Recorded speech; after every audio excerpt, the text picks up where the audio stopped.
Denver cost of living is outrageous. How can anybody afford to live here?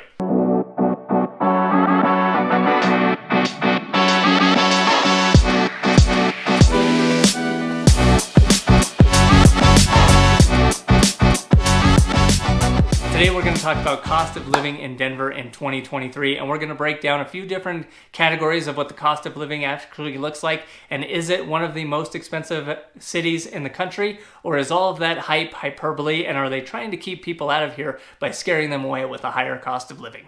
I'm Tim Kampmann, Realtor for the Denver metro area and beyond. If you are thinking of making a move to the Mile High City or any of the amazing suburbs that are within the Denver metro area, hit me up at the information at the bottom of the screen. Would love to be your resource and help you get the perfect home out here in the Denver, Colorado area. As much as I love showing you guys around town and helping you guys with all your real estate questions, I love helping people find their perfect home here in the Denver metro area more. So call, text, or email, and I would love to help you get set up for success here in Denver.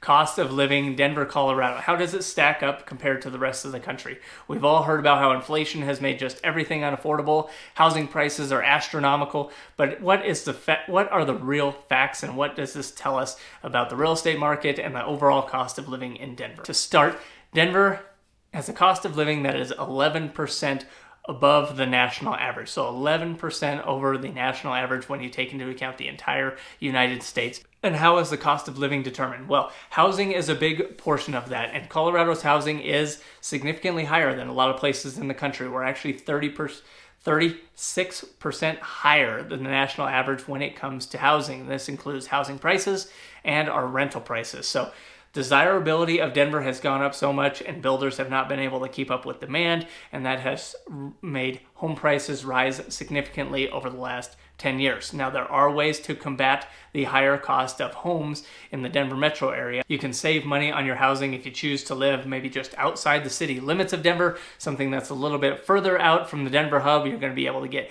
either more house for the money or save on your home purchase overall. Another thing to remember here in Colorado is our property taxes have been one of the lowest in the nation. So that is the thing to factor in when you're moving here into the Denver metro area. Now, some of that is due to change over the next few years. We're seeing higher property taxes in a lot of the newer developments. Of course, we got to pay for, the sewers and streets and infrastructure that goes into building those neighborhoods. And as a result, that comes with a higher property tax bill coming due. So generally, and speaking historically, Colorado's property taxes have been lower than a lot of places around the country, but they are set to rise. All right, so we mentioned that housing is 36% higher than the national average, but what are some other factors that go into the cost of living index? Well, for one, utilities. In Colorado, we are very fortunate that our utilities are 13% lower than the national average. Our food prices are about 6% lower than the national average. And our transportation costs, when you factor in the cost of a vehicle, fuel, insurance, all of those things, tolls, we're right in line with the national average, so no change there. So while our housing is more expensive than a lot of places around the country, our utilities and some other things make up for it, and we're not quite as expensive as some other areas. Our healthcare costs are generally 1% to 2% lower than the national average as well. So Colorado's kind of been known as a healthier state. Hopefully that's helped us. Hopefully we continue to be that way. But those are some different things to factor in if you are thinking of a move here to the Denver metro area. Now, cost of living can be a bit relative, right? If you're moving from the most expensive market in the entire country and coming to Denver, you're going to see Denver's cost of living and think you are getting a great value and great savings. And that is why we have had so many people move here over the last few years. Just for comparison, if you look at our cost of living compared to some other metropolitan hubs, we're 36% lower cost of living overall than Washington, D.C., 35% lower than Boston, Massachusetts, 30% lower than San Diego, California, or 11% cheaper than Portland, Oregon, and we're about 30% cheaper than Seattle, Washington. So even though our housing prices and things have gone up substantially over the last few years, we are still more affordable than a lot of places around the country. Now, these stats were taken from Forbes.com, so that is where the statistical data is on the comparisons to other metropolitan hubs across the country. I've looked into a lot of this. There's a lot of conflicting information, but the information from Forbes shows that we're very were a lot more affordable than some of those other places around the country.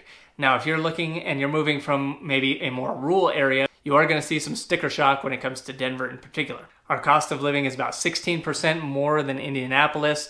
We're around the 10 to 12% more expensive than Cleveland, Ohio and Cincinnati, Ohio. We're about 7% higher than the Dallas area in Texas, and we're about 9% higher than the Austin market in Texas. So I know Austin and places like Nashville, where we're actually still about 10% higher cost of living than Nashville as well, those have seen an enormous growth over the last few years. Denver is still outpacing them so far in the cost of living index. So as I've been making this video, I was wondering, where are you guys watching from? Drop a comment below and just tell me where you're seeing this video from and what your cost of living has looked like over the last few years. Now, something else to remember is that the national average income in America is sitting right now about $56,000 nationwide. Now that includes even our most rural areas of North Dakota, South Dakota, Alaska, some less populated areas like Arkansas and Mississippi.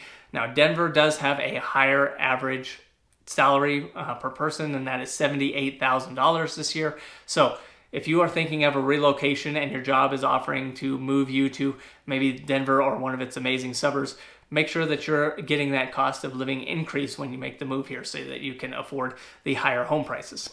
All right, thank you guys for watching this video. I hope that you found it valuable and helpful. If you are thinking of a move to Denver, please hit me up at the information at the bottom of the screen, call, text, or email, and we will help make your move to the Denver metro area a success.